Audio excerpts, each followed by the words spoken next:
T'oublies totalement le malheur de la pauvre personne que tu harcèles, mais tu vois juste que nous, entre nous, on rigole bien. Hein. Ça nous fait des super moments, des super souvenirs.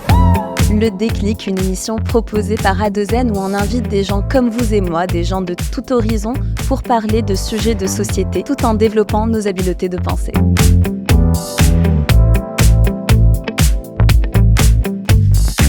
Bonjour à toutes et à tous et bienvenue dans ce nouvel épisode du Déclic, une émission proposée par A2N. On est ravis de vous retrouver ce dimanche encore pour partager avec vous plein de réflexions sur la thématique harcèlement et bonheur. Si vous vous posez la question de comment est-ce qu'on va réussir à lier les deux, comment réfléchir les deux concepts en même temps, on va passer par les habiletés de pensée.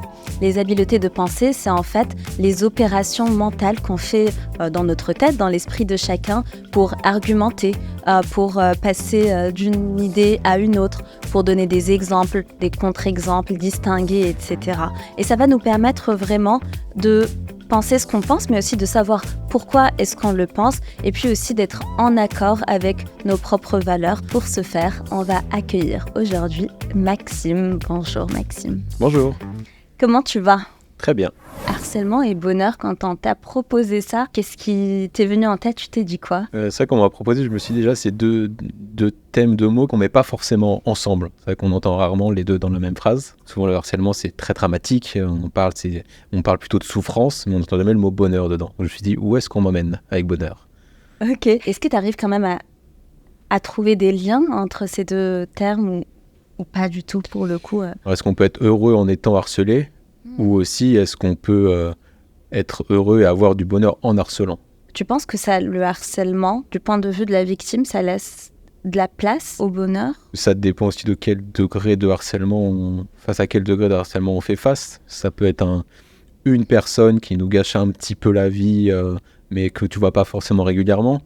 Ou si c'est tous les jours, par exemple, on pense souvent au harcèlement, par exemple, à l'école. Si tu sais que tous les jours, du coup, c'est quand 5 jours par semaine, tu te fais harceler, je pense que ça t'occupe beaucoup l'esprit et tu as moins de place pour être heureux. C'est même pas 5 jours par semaine, c'est 7 sur 7 parce que avec le téléphone, les réseaux sociaux, en fait, ça nous suit, ça suit à la maison. Et ça prend toute la place, en fait. Pour toi, il y a une hiérarchisation de la gravité du harcèlement ou pas forcément ? Peut-être pas une hiérarchie ou une gravité, parce qu'on vit chacun, je pense, aussi les choses différemment. Je pense qu'il y a une personne, il va recevoir quelques réflexions, ça va énormément l'impacter. Une autre personne, ça va un petit peu passer au-dessus. Il y a aussi la durée, peut-être, la récurrence. Parce que si ça arrive une seule fois, une personne qui t'embête un petit peu et puis plus jamais, ou alors si c'est vraiment répété par beaucoup de personnes sur une longue période, je pense que ça n'a pas forcément le même impact suivant les individus aussi. Le terme harcèlement, on l'utilise beaucoup, notamment dans l'éducation nationale, le harcèlement scolaire qui est un vrai fléau pour le coup, et on a dans l'association un outil qui s'appelle le Petit Théâtre Citoyen justement, et qui va aller on va dire en amont, vraiment dès la maternelle, essayer de détricoter un peu ces attitudes qui peuvent être harcelantes. J'ai en tête aussi le harcèlement de rue, par exemple. Est-ce que tu as d'autres types de harcèlement qui te viennent à l'esprit Après, aussi tout ce qui est harcèlement professionnel. Ouais. Après, ce qui va un petit peu souvent avec le harcèlement de rue, il y a harcèlement sexuel. Plus on évolue dans la vie, à chaque fois on rajoute des couches de harcèlement possibles. Oui, quand tu dis évolue, genre avec l'âge ? Ouais, avec l'âge, je vois même si on peut se faire harceler sexuellement plus jeune et tout ça, mais je pense qu'on est plus facilement confronté. En fait, plus on évolue dans l'âge, plus on vieillit, plus il y a des couches de harcèlement auxquelles on peut être confronté tous les jours, je pense. Chaque domaine de vie a son petit côté de potentiel harcèlement. Et c'est peut-être les harceleurs qui changent aussi un petit peu quand on vieillit, je pense. Dans le monde du travail, c'est pas forcément le même type d'harcèlement et le même type de harceleur que quand tu es à l'école. Comment tu définirais ces types de harceleurs ? Ce serait quoi les différences ? Là, par exemple, j'ai en tête dans le monde du travail, si tu peux avoir un harceleur qui est du coup par exemple ton manager. Parce qu'à l'école, ou quand tu es élève, tu es à peu près tous sur la même ligne, au moins hiérarchique. Là, tu te retrouves avec une complexité, entre guillemets, en plus. C'est quelqu'un qui a directement l'autorité sur toi, ce que tu ne retrouves pas forcément à l'école, même si ça peut être des professeurs qui harcèlent des élèves, ça peut arriver aussi. Et en plus, on rajoute à chaque fois peut-être des complexités et puis des nouvelles interactions sociales différentes, pas le même lien entre les personnes. Je pense que tout ça, ça rajoute de la complexité. C'est vrai que c'est pas du tout le même type. Alors, ni le harceleur, ni le même déjà environnement. Et ça rajoute quelque chose de très spécial quand même de se dire que son harceleur, entre guillemets, a une autorité légitime sur toi du fait d'être ton manager, une autorité légitime dans le sens où c'est une hiérarchie qui est sous contrat. Ce serait quoi pour toi les points, là c'était les différences, mais les points communs entre harcèlement scolaire et ce type d'harcèlement professionnel? Je pense qu'on retrouve derrière les gens qui ont ces comportements-là, une même recherche de quelque chose, de pouvoir, d'asseoir son pouvoir sur quelqu'un de pour lui plus faible. Ou pour moi, souvent derrière le harcèlement, il y a du mal-être aussi de la part du harceleur. Je pense pas que ton harcèle, sauf pathologie où on est vraiment quelqu'un foncièrement méchant, mais je pense que souvent tu peux trouver une cause au harcèlement. Pourquoi cette personne fait ça? Est-ce qu'il légitime pas le fait de le faire? C'est effectivement assez compliqué de trouver le lien entre harcèlement et bonheur de prime abord, tellement les deux concepts sont en fait à l'opposé. Néanmoins, on peut, avec justement les habiletés de pensée, essayer de décortiquer pour essayer de trouver des éléments qui peuvent coordonner, sur lesquels il peut y avoir des liens. Moi, je te propose de définir le bonheur. En fait, l'idée, c'est pas tant d'avoir la définition du dictionnaire, définition, mais vraiment, tu sais, les critères du bonheur. À partir de quand on sait qu'on est heureux? C'est quoi le bonheur? Est-ce que c'est être heureux ou pas? Essayer de décortiquer tout ça. On peut commencer. Du coup, je te propose qu'on fasse ça. Est-ce que le bonheur, c'est être heureux? Parce qu'en fait, la joie et le bonheur, pour moi, c'est pas le même mot. Pour moi, la joie, c'est quelque chose de ponctuel. Le bonheur est un état constant, un état plus général. Pour moi, le bonheur, c'est un peu même comme une utopie que tu cherches. Souvent, on dit ça c'est le bonheur, cet endroit-là. Ou une joie, tu sais exactement pourquoi. Le bonheur, c'est peut-être un ensemble de plein de choses. Je sais pas si c'est quelque chose que tu vis vraiment sur le moment. C'est plus une assemblée de petites choses qui se mettent ensemble et ça devient ton bonheur. Et c'est pas palpable? C'est une bonne question. Je ne saurais pas répondre. Est-ce que le bonheur est palpable? Est-ce que le bonheur est palpable? Vous en pensez quoi? Non, mais plus sérieusement, c'est vrai, c'est quoi votre définition du bonheur? Je pense qu'on a tous une définition, comme tu dis, de ce qui nous rend heureux. Mais j'imagine qu'il y a quand même une définition universelle. Enfin, je me dis que la définition universelle existe, mais les causes pour y arriver, non. Puis le bonheur, c'est juste une destination. Est-ce qu'on arrive vraiment au bonheur? C'est un horizon. On va vers là, mais on n'y arrive jamais réellement. Ou alors c'est un peu immatériel. Enfin, tu peux pas dire, ok, ça, ce point-là, là, où on en est en ce moment, ça, c'est le bonheur. C'est-à-dire qu'après, il n'y aura pas, avant, il n'y a pas. Contrairement à, par exemple, est-ce que tu... Une joie. Une joie, c'est vraiment, tiens, ce truc-là précis, ça m'a donné de la joie. Je vais recommencer à en avoir, mais grâce à cette chose précise. Ok, donc on a dit une sorte d'utopie, d'horizon qu'on recherche, un ensemble de plein de choses, une sorte de destination, le bonheur. Comment on sait qu'on est dans une situation de bonheur? Ça, c'est une bonne question. Bien philosophique. C'est un peu une question de philo. Comment on sait qu'on a atteint le bonheur? Je ne sais pas si on le sait sur le moment. Il y a des choses comme ça où sur le moment, tu sais que c'était un super bon moment, mais tu le vois pas forcément tout de suite. C'est après, tu dis, ah ouais, finalement, c'était... Le bonheur est forcément nostalgique? Non, j'espère pas. Sinon, ça veut dire que tu as du bonheur, mais à rebours, après les choses. C'est ce que tu dis, non? Ouais. En fait, je sais pas si c'est... Enfin, ça doit être difficile. Des fois, je pense que ça dépend de la situation, mais ça peut être difficilement perceptible sur le moment. Je pense que pour accepter le bonheur, il faut réussir à te poser un moment, te dire, ok, là, c'est bien. Parce que là, comme ça, à mon sens, je dirais, quand tu es dans le rush, si tu prends pas le temps de regarder, tu fais peut-être pas attention que là, c'est le bonheur pour toi, ce moment-là. Je me dis que c'est l'exact opposé pour le coup du malheur. J'ai l'impression que le malheur, on s'en rend compte très vite qu'on est en train de le vivre. Contrairement peut-être au bonheur où il faut ce temps de recul-là.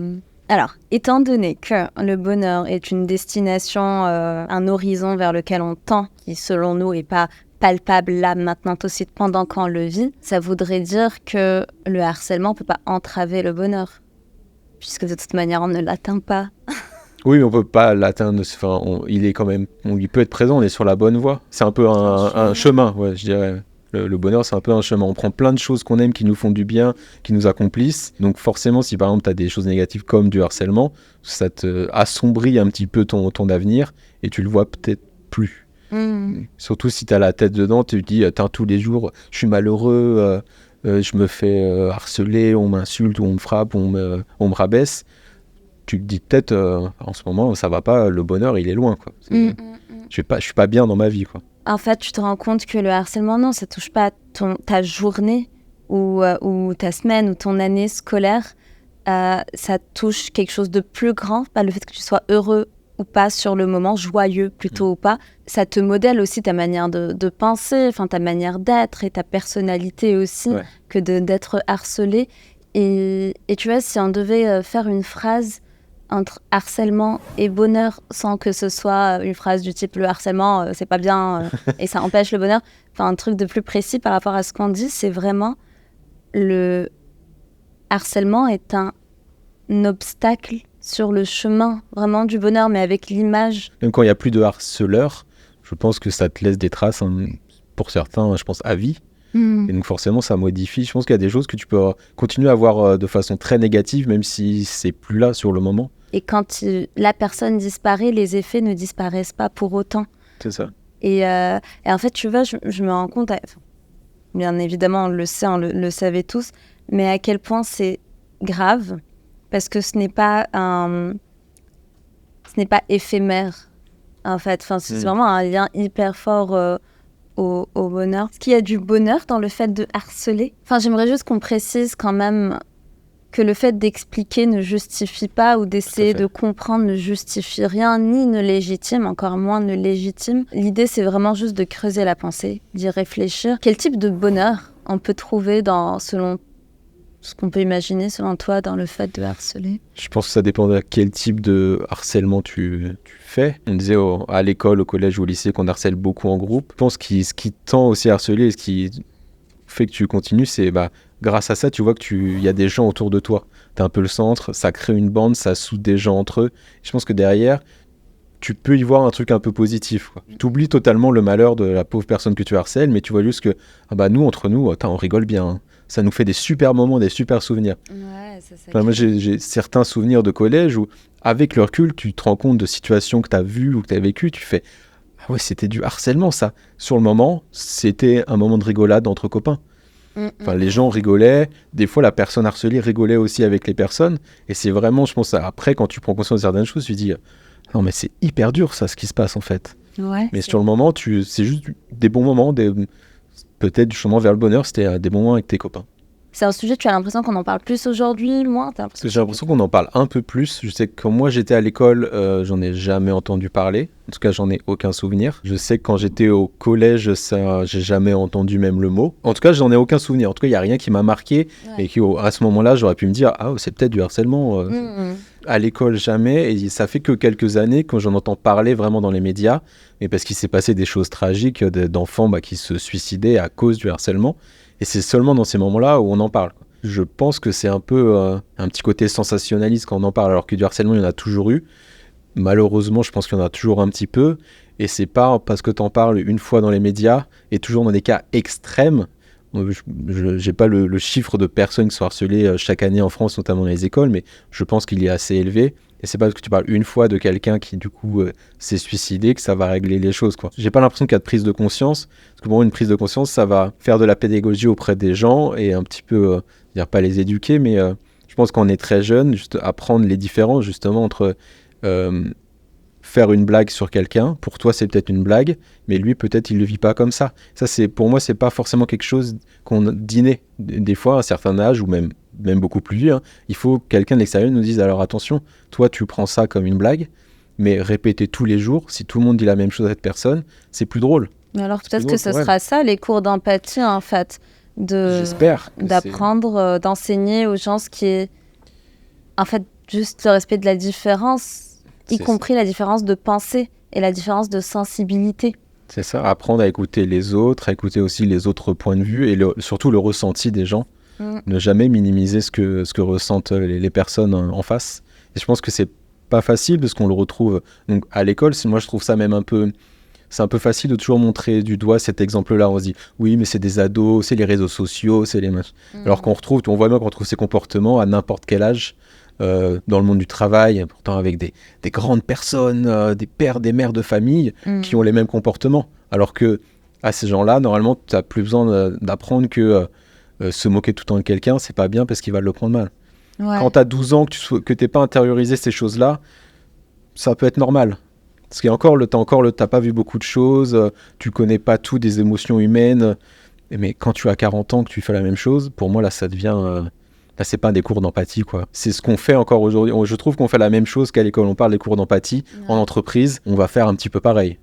Ouais. On voit souvent mettre en place, on fait une charte anti-harcèlement. Ouais. L'harcèlement, attention, c'est pas bien. Ouais. Et derrière, il n'y a rien à part la petite attention, c'est passible de emprisonnement, amende ou licenciement. Point. Et tu vois, un autre type de harcèlement auquel je pensais aussi, c'était le harcèlement de rue. Pour le coup, c'est différent. C'est pas la même personne tout le temps contre la même personne. Je pense aux femmes notamment. C'est plus la victime qui va se faire harceler plusieurs fois par plusieurs personnes différentes. Et en fait, quand tu vas potentiellement aller demander à un des harceleurs ou une des personnes qui harcèle, il te dit, mais moi, je lui ai juste parlé une fois aujourd'hui. Est-ce que parler une fois à une personne dans la rue, c'est harceler? Enfin, je veux dire, potentiellement, c'est agresser. Et en fait, c'est aussi intéressant de... T'as raison, enfin, à chaque fois tu disais, mais ça dépend du type de harcèlement, de mettre un peu tout ça, peut-être aussi de trouver les points communs pour pouvoir avoir quelque chose d'universel contre ce type de harcèlement, notamment la récurrence.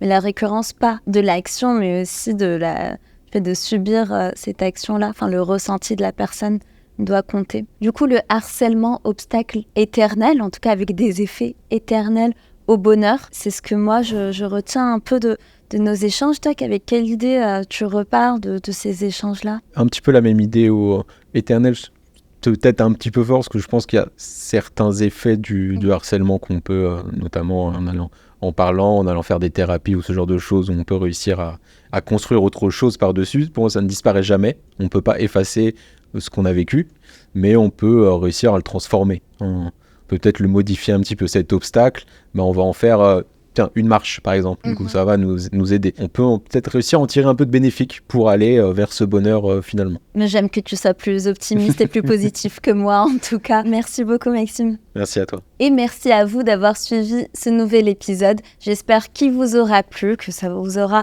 ouvert l'esprit sur de nouveaux concepts, sur de nouvelles idées liées au harcèlement et au bonheur. Vous pouvez laisser un commentaire si ça vous a plu, liker la vidéo et nous suivre sur tous nos réseaux sociaux, LinkedIn, Instagram. À bientôt.